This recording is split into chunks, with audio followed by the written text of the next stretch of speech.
Bora lá, Nação Celeste! Vamos que vamos aqui no nosso canal para mais um vídeo sempre te atualizando sobre tudo envolvendo o nosso maior de Minas.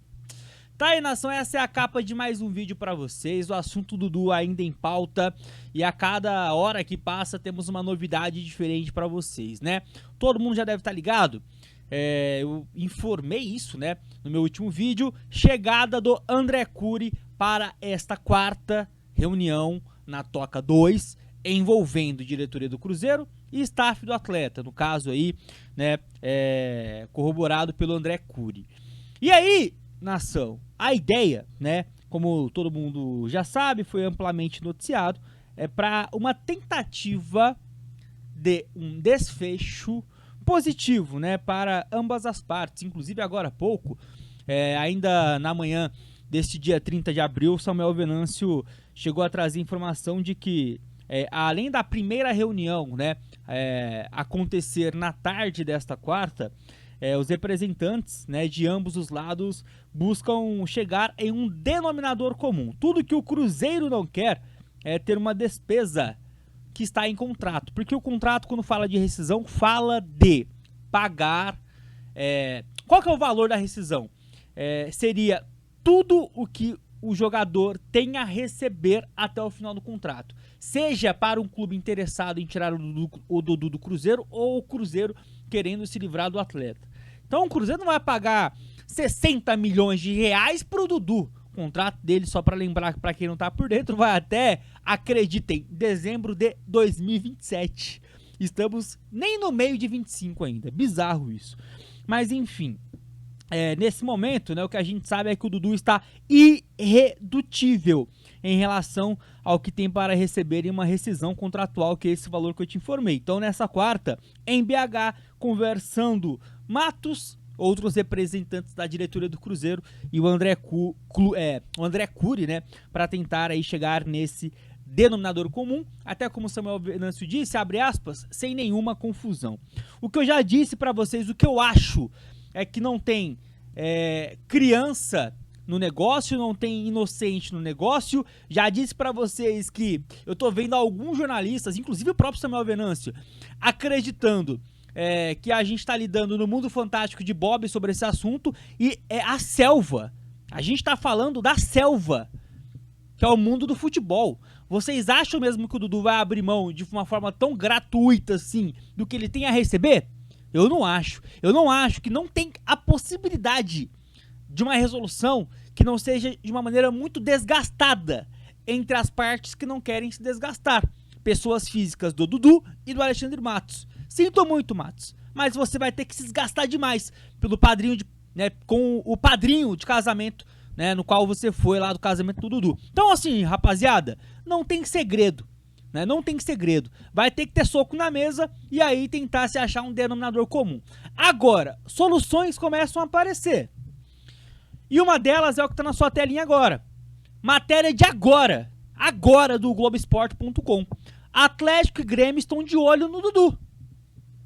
Atlético e Grêmio querem a contratação do Dudu, né? A multa já foi dita para vocês.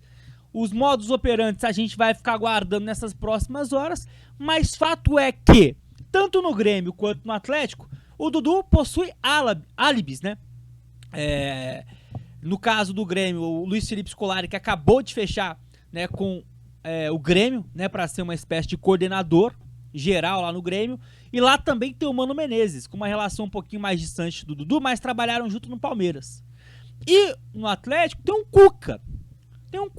Eu vou trazer para vocês no final desse vídeo uma declaração, uma apuração do Jorge Nicola sobre a relação do Cuca e do Dudu e de algo importante que pode sim fazer com que o Dudu pare lá.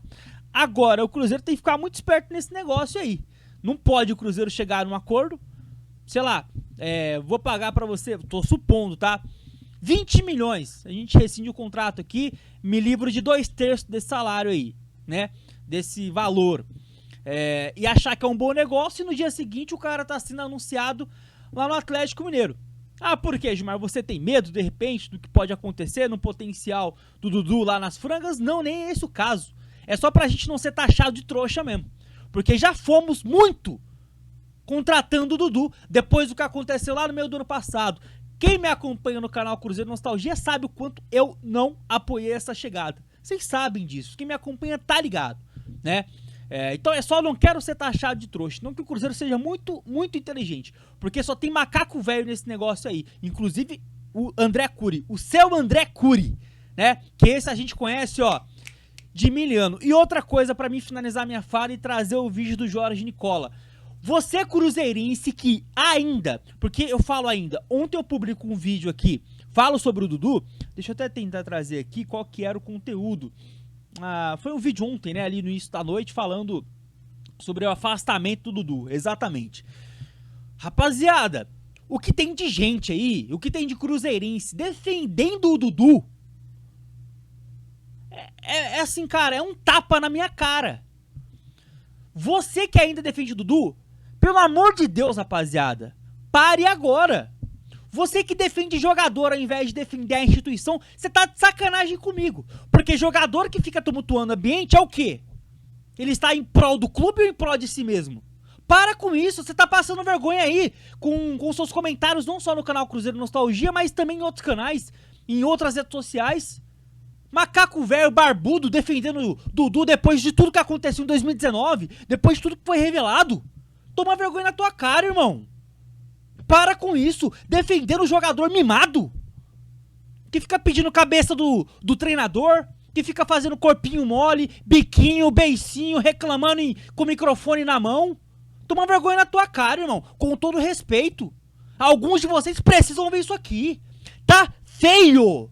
Pô, você pega meu vídeo, tem pelo menos 50, 60 comentários lá de pessoas diferentes comentando, defendendo o Dudu. Tá feio. Não tá pouco, não, tá muito feio. Pô, irmão, você no mínimo nasceu em 2020 pra vir com esse papinho de ai, o Dudu é coitadinho, ai, o Dudu vinha jogando bem. É verdade que o Dudu vinha jogando bem. E eu já cansei de falar que o problema do Cruzeiro na mal performance não era Dudu e Gabigol. Eu defendi isso aqui. Muitas vezes. Mas era necessário esses caras sentarem no banco pro Cruzeiro poder sentar a bundinha lá na defesa e recomeçar o trabalho dessa maneira. Tinha que começar de alguma forma. E aí você precisa dos operários para depois você inserindo ali os engenheiros. Então era necessária a entrada do Christian, do Wanderson, do Lucas Silva, a manutenção do Lucas Romero. Era necessário o Fagner tomar a titularidade do William. Era necessário, rapaziada. E aí, conforme, né, o futebol do Cruzeiro fosse crescendo, aí você vai inserindo os engenheiros, aí você vai inserindo no acabamento, mas tem que fazer o trabalho sujo de alguma maneira. E tá dando certo. Ou alguém acha que o Cruzeiro no Brasileirão tá numa posição ruim? Diga pra mim. Porque os 3 jogos na Copa Sul-Americana foi com um time aí considerado ideal pra muitos. Ou vocês se esqueceram qual foi a escalação contra o Mushuc Runa? Contra o Palestino, qual foi o time que foi lá pro Chile jogar? Então assim, rapaziada, você que fica aí protegendo, você aí que fica do ladinho de jogador, cara, na boa, você, na pior das hipóteses, aliás, na melhor das hipóteses, você tem memória curta. Defenda o Cruzeiro antes de qualquer pessoa. Eu disse isso aqui em um vídeo recente. Antes até do Pedrinho BH. Defenda o Cruzeiro, a instituição. O que é melhor pro clube, não pra jogador mimado, tá bom? Mas tá aqui a matéria, só pra mim poder trazer um trecho dela e trazer o vídeo do Nicola. A matéria fala aqui da relação, né, do Dudu com o Felipão, e aqui fala um pouquinho da relação do Cuca, né, com o Dudu e com o André Cury, tá? Se você quiser, dá uma pausada no vídeo aí que você consegue ler de forma tranquila. Agora eu quero finalizar o vídeo com o Jorge Nicola. Aí sim o Nicola vai dar uma aprofundada nisso que o Gé trouxe, tá? Quem assinou essa matéria do Globo Esporte foi a Joana de Assis. A notícia que vocês vão ver agora é do Jorge Nicola e a gente finaliza dessa maneira aqui o nosso vídeo. Opine, concorde comigo ou discorde, fica à vontade nos comentários, deixa aquele likezão pra nos ajudar, tamo junto. Hora de falar sobre Dudu. Você sabia que o técnico do Galo, o Cuca, adora o atacante do Cruzeiro? A relação entre eles é muito boa. Vou dizer até que não há nenhum técnico em atividade no futebol brasileiro com uma proximidade, com uma amizade tão grande com o Dudu quanto o Cuca. No ano passado, enquanto o Dudu era jogador do Palmeiras e o Cuca treinava o Atlético Paranaense, o Dudu chegou a fazer uma confidência de que estava muito chateado no Palmeiras por ter sido barrado na festa do título do Campeonato Paulista. A partir daí, o Cuca moveu barreiras para tentar a contratação do Dudu no Atlético Paranaense. A coisa não foi adiante por conta do aspecto financeiro. Quero contar ainda que, até esse momento, toda a especulação envolvendo o Dudu e o Galo não passa de um movimento de torcedores atleticanos. Não há nada, nesse momento, por parte da diretoria do Galo em relação a qualquer negociação. Mas eu posso assegurar que o Cuca adoraria trabalhar com o atacante. Vai acontecer? Duvido. Primeiro por conta do aspecto financeiro, o jogador que ganha R$ 1.600.000 por mês. Depois porque haveria necessidade de uma negociação entre Atlético e Cruzeiro, e isso tem sido encarado ultimamente como uma grande impossibilidade. De qualquer maneira, é bom lembrar que nessa quarta-feira, Alexandre Matos, CEO do Cruzeiro, se reúne com o agente do Dudu, o André Cury. Esse encontro acontece em Belo Horizonte para tentar avançar numa rescisão de contrato ou numa saída amigável do jogador.